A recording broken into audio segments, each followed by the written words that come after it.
Hello, this is Dr. Philip Levin with Meet the Authors, and we're interviewing today Cheri Collins. Welcome, Cheri. Thank you, Dr. Levin. It's a pleasure to be here. That's great. And I understand that you have written these a series of these books about your dog. I met your dog. We probably should bring her in at some point. Oh.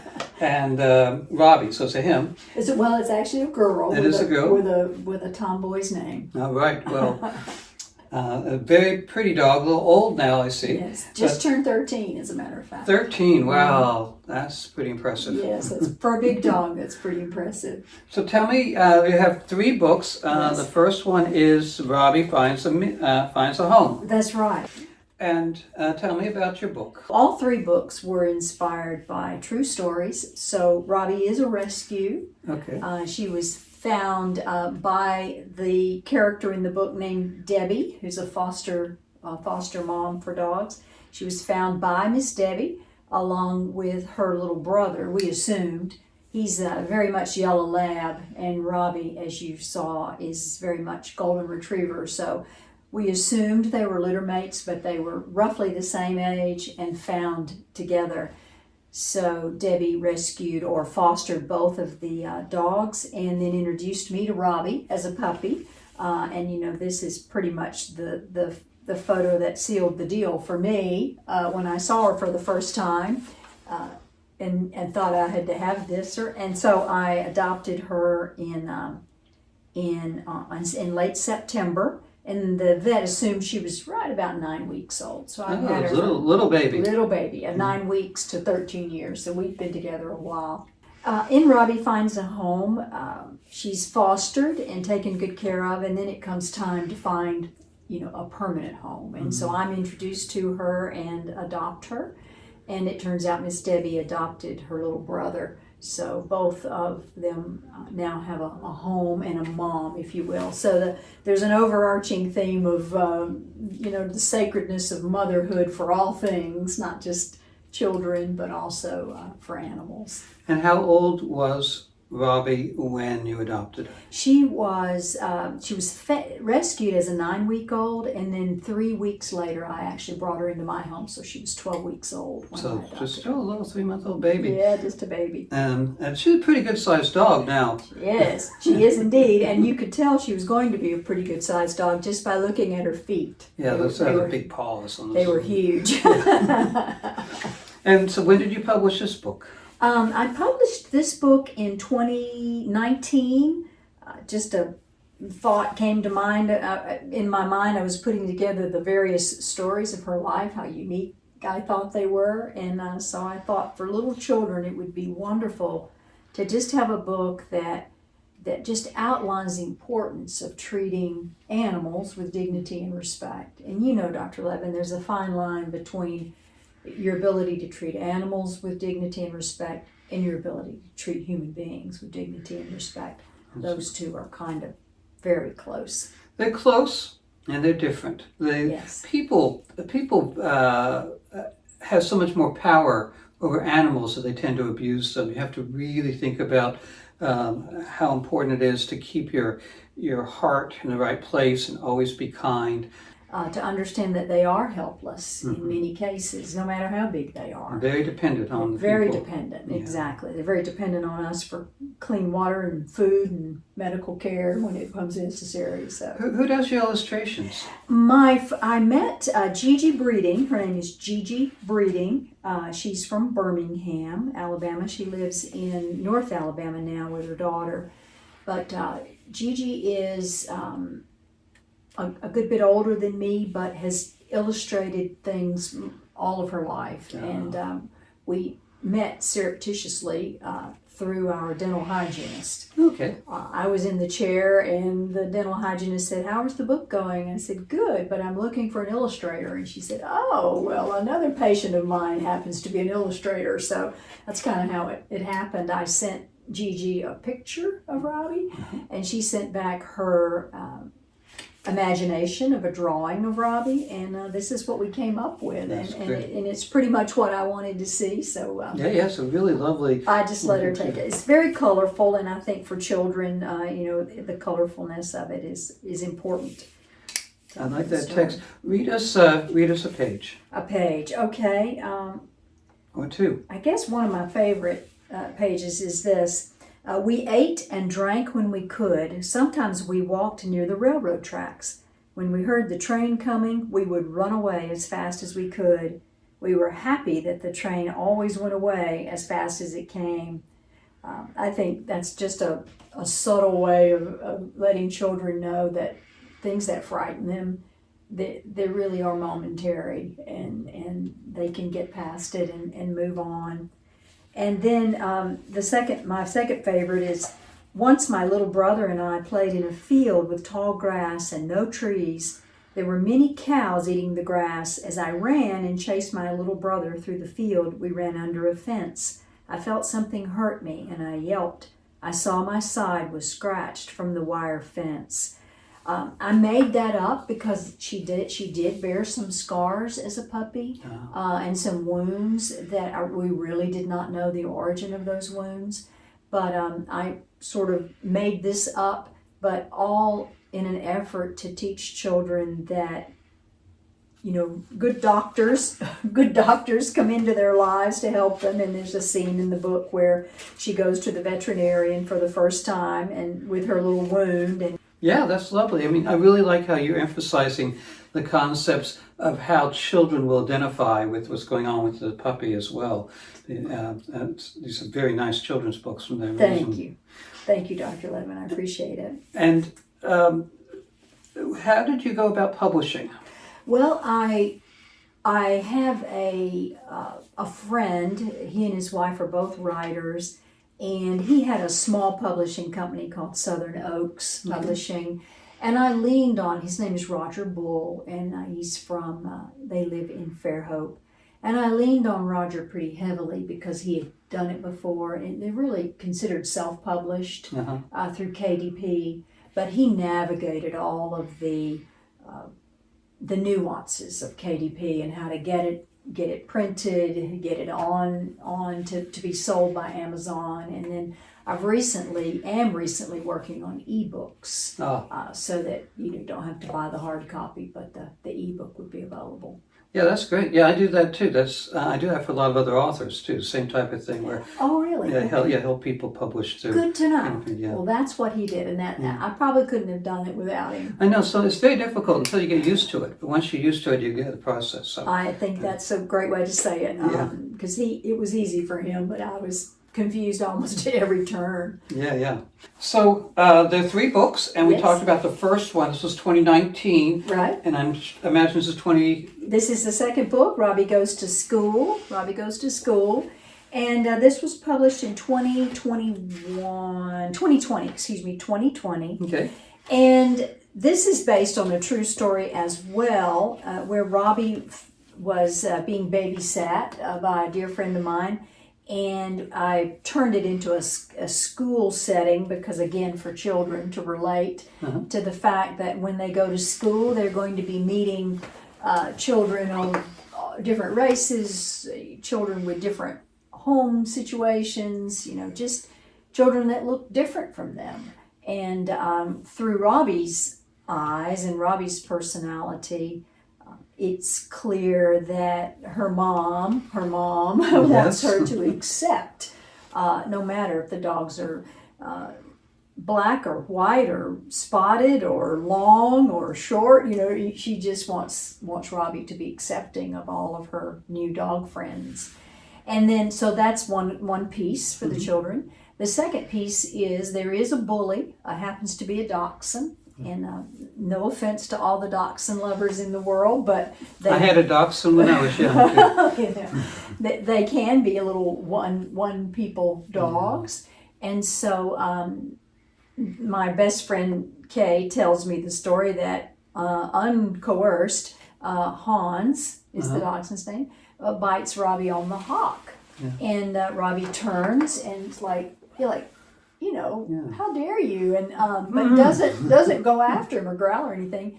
And then moments later, there's a lab in the yard as well, and the lab is rambunctious, and the lab takes off running toward little Hans, And my friend tells me, she says, if I had not seen this, I would not believe it. But your Robbie, moments or 10 minutes after having been bitten by Hans, intercepts the rushing, his name is Rocco, intercepts Rocco and allows Rocco to run into her instead of running over Hans. And I thought, gosh, that's just a lesson that children need to hear and see. And what is the lesson you're trying to push there? The lesson is that, I guess Viktor Frankl puts it best, between stimulus and response, there is a space. And we all have choices how we react in that space.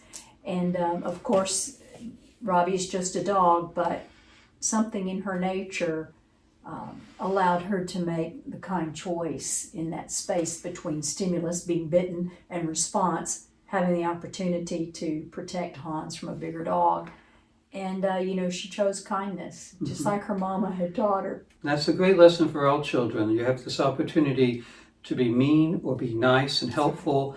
And even if you have some animosity towards somebody, they may have done something that you didn't like, you can get over that. You can become best friends like happens in the book. Very good. You're right. At the end, they're very good friends. If you respond to harm with kindness. It's almost like a Christian concept. It is a Christian concept, and it's really the only way, in my opinion, that Christian concept is the only way to actually put an end to the meanness, if you will. If you don't put an end point on the meanness, if you choose to perpetrate or to carry it forward, then it's just an endless cycle of meanness. It's like an eye for an eye. If you think about that, well, then pretty soon everybody's blind. Everybody's blind, right? Story. Yeah, that's really well put. Take a break. Stand up. Stretch your legs. We're back with Cheri Collins. Cheri is the author of these 3 books on Robbie, her dog, who is here. We'll get a picture of Robbie before this video is over. We've talked about the first one, Robbie finds a home. Robbie goes to school to get obedience training. And I like on the back of this, we didn't talk about this, but the last page she has the picture of Robbie with the dog, the dachshund, and then also her graduate certificate. So that's very cute. All right. So now we're into book 3. Tell me about Robbie Gets a Job. Okay. First we'll show it to the audience. Yes. Okay. So Robbie Gets a Job was inspired, and we published this 2022. And so Robbie Gets a Job is inspired by the work that I did when I lived in Atlanta. I had heard about therapy dogs, not service dogs, but therapy dogs, and read up on that a little bit. And I realized that Robbie probably had the disposition to be a very good therapy dog. And so we went through training, and that's where Robbie Gets a Job starts, is with the training, and it's pretty intensive training. Doesn't mean if a dog doesn't pass the training, it doesn't mean they're bad dogs. They just might not have the disposition to survive the noises, the wheelchairs, the walking canes, the different smells in a therapy environment. It could be children's hospital, for example. They might not survive well there. I learned pretty early on that Robbie was good with children, but she was highly suspect of them. And I think it's because children are a little bit unpredictable. But when it came to older people, adults, senior citizens, she was very comfortable with them. It could be something from her puppyhood. I really don't know. She was very comfortable with older people. So after we got our therapy dog, and you train as a pair, dog and person and owner. After we got our certification, we did some practice work in Atlanta. But then we moved to California to work on a small house out there. And Robbie and I made an overture to the Monterey Senior Center. And they were all about it, loved the idea, and wanted us to go into the dementia ward. Interestingly enough, my mother had Alzheimer's and manifested in '04, and she passed in 2010. So I knew a little bit about Dementia, what dementia looks like in people. And so we did a month's worth of work at the senior center, and Robbie was the therapy dog. We'd go on Wednesdays, and she just made just great friends. The people loved her, and of course, every time we went, they would ask the same questions that they had asked the previous Wednesday. No problem, but she was very, very good with that, and they loved her. And how old was she then? She was 4. Okay. She was 4. Now, what came to mind was, wouldn't it be nice through Robbie's eyes and through Robbie's voice to be a little confused as to why I visited these people over and over and they don't remember my name, right? And I thought, well, maybe I could take that and extrapolate it out to help little children understand, should one of their grandparents, for example, develop a memory loss issue, that just because they don't remember every detail, maybe even the child's name, it has nothing to do with how much they love them. They never forget how much they love them. So that's the theme of this book. And Robbie really was a therapy dog, and we really did work in the senior center, and it was just a good segue to creating a child's book that a parent could use to help a child understand memory loss in the family if it ever occurred. Well, that's wonderful. So all 3 of these books are available from Amazon. They are, Amazon.com. They are, and soon will be available in ebook. If a person doesn't want to buy a book, they could just buy the Kindle version. We're working on those ebooks. A lot of people like the Kindle versions. They do. Yeah. I can see that, not having to keep track of a book, Yeah, a physical and you have book. it wherever you want to go, and standing in line, or the child's at the doctor's office and say, "Yeah, put it on your tablet." Yeah, that's a great. Or the child's in the back seat and you really want them to be entertained. You hand them the iPad. Yeah, that So works hopefully really. that'll be helpful. How long did the therapy classes take for you two? We were there at about 30 minutes at a time, and that was just about the maximum that the patients could focus in on us. Now, I'm so glad you asked me that, because this is the true part of the story.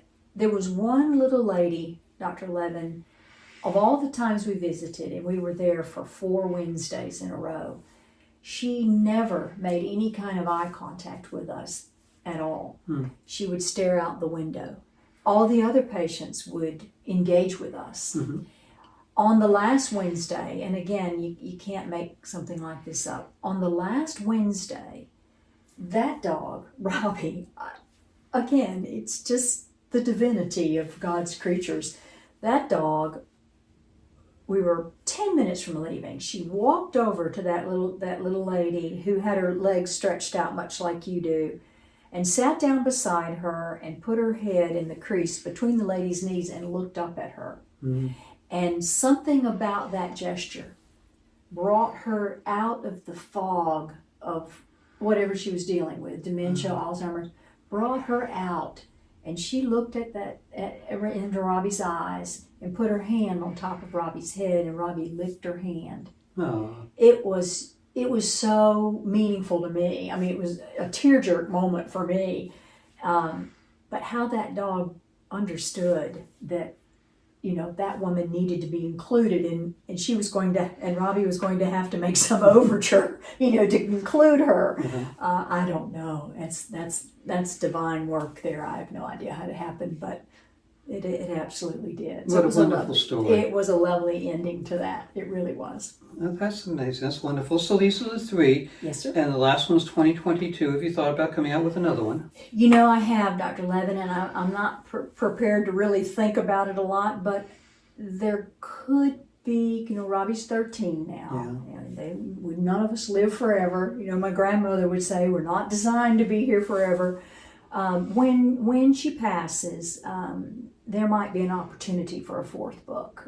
Robbie Goes to Heaven, or you know, a lot of people, and I firmly believe, and C.S. Lewis makes a great case that the things we love on this earth in the animal form, there's a place for them in the afterlife as well, and I prefer to believe that. So That's really, I mean, I want to again emphasize how you've done such a good job about orienting the themes of the books to children's opportunities, and this would be a very appropriate one for children who have to deal with the loss of loved ones. Exactly. And pets, and sometimes humans. So Exactly putting right. that into book form with your lovely illustrations and your well-designed prose will be very nice. Thank you, Dr. Levin. How much are these books for them? I believe on Amazon they're $10 a piece, and I believe there's a reduction in price if you get all three. They really do belong together,